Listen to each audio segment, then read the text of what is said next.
নমস্কার সকলকে। আশা করি সবাই খুব ভালো আছেন, সুস্থ আছেন। আমিও খুব ভালো আছি ভগবানের আশীর্বাদে, আপনাদের আশীর্বাদে। তো দেখতে দেখতে ইলিশ মাছের সিজনটাই চলে এলো। চারদিকে প্রচুর বৃষ্টি পড়তেছে। তো বৃষ্টির মধ্যে মূলত আমার শ্বশুরবাড়ির এদিকে প্রচুর ইলিশ মাছ পাওয়া যায়, যেহেতু বঙ্গোপসাগরটা কাছে।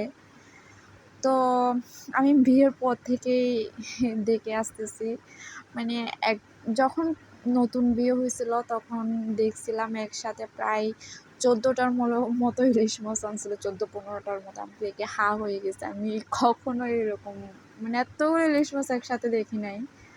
বাজারে দেখছিলাম কিন্তু বাসায় এভাবে দেখি নাই। তো আর আমার বাবার বাড়ির ওইদিকে তো পাওয়াই যায় না তেমনটা। তো এখানে আমার শ্বশুরবাড়ি এখানে এসে দেখে আমি হা হয়ে গেছিলাম। এরপর থেকে দেখেই থাকি, মানে সবসময় আনতো, যেহেতু এটাই ইলিশ মাছের সিজন।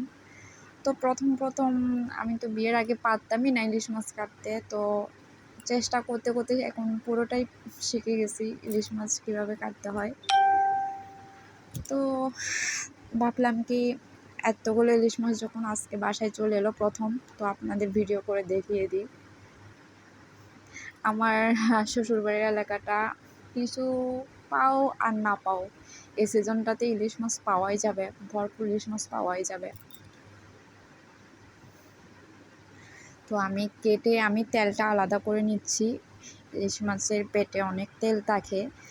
তো আমার শাশুড়ি মারা বলে যে এই মাছগুলোতে মানে এরকম তেল থাকে, ওই মাছগুলো নাকি প্রচুর স্বাদ হয়। আর যে মাছের মধ্যে, ইলিশ মাছের মধ্যে ডিম থাকে, ওই মাছটা নাকি একটু স্বাদ কম হয়। আসলেই আমি খেয়ে দেখছি, মানে দুইটা দুই রকম স্বাদ।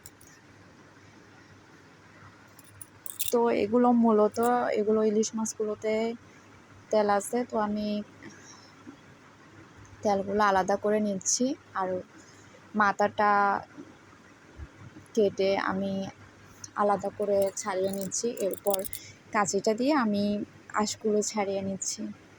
তো আপনারা অবশ্যই ইলিশ মাছ যদি একসাথে আনেন, অবশ্যই ইলিশ মাছগুলো একটু ধুয়ে রাখার চেষ্টা করবেন, তাহলে ইলিশ মাছের স্বাদটাও থাকে, লবণাক্ত ভাবটাও চলে যায়, ইলিশ মাছের স্বাদটাও নষ্ট হয় না। তো আমি বাসায় কীভাবে ইলিশ মাছটা, আমি এখানে শ্বশুরবাড়ি আসার পর দেখছি ওরা ইলিশ মাছটা কীভাবে মানে অনেক দিন পর্যন্ত ফ্রিজের মধ্যে রাখে, তারপর স্বাদটা নষ্ট হয় না। প্রথমে ইলিশ মাছটা ধুয়ে ফেলে, মানে একটু ভালোভাবে ধুয়ে নিতে হবে।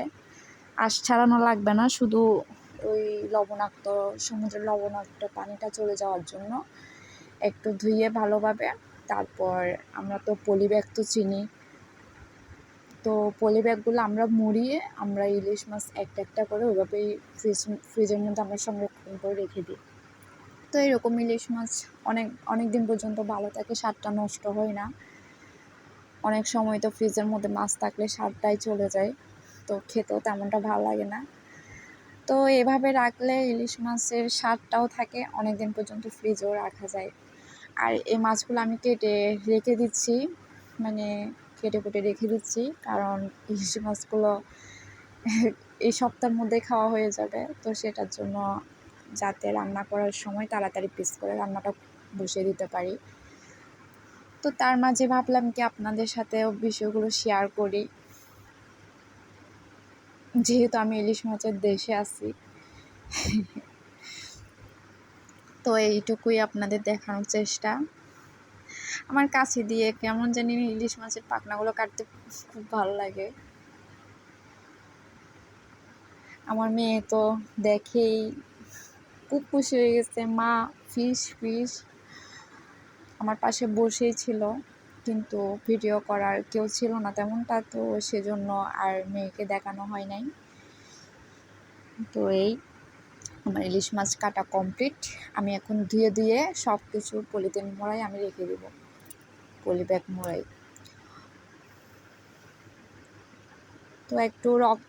তো মাছের রক্তটা একটু ভালোভাবে ওইভাবে পরিষ্কার করে রাখতে হবে, তাহলে মাছের স্বাদটা নষ্ট হবে না। তো যেহেতু সামনে আমার বাসুরের ছেলের অন্নপ্রাশন চলে আসতেছে, তো বাসায় গেস্টও আসবে, এই সপ্তাহের মধ্যেই। তো সেজন্য ইলিশ মাছগুলো কেটে কুটে রেডি করে রাখলাম, আর মাথাগুলো অন্য কিছু রেসিপি বানাবো, তো সেজন্য আলাদা করে নিলাম।